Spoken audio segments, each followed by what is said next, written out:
responsableng pamamahayag ay palaganapin. Kaming mga kabataan ang pag-asa ng ating bayan.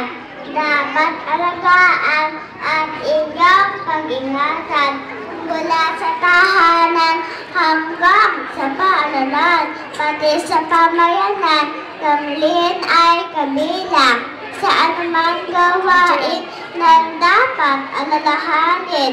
Blind child ang kailangan nitong bayan natin. Kahit batang munti ay silin, mamamayan. May tungkuling gagampanan sa bayan at sa lipunan.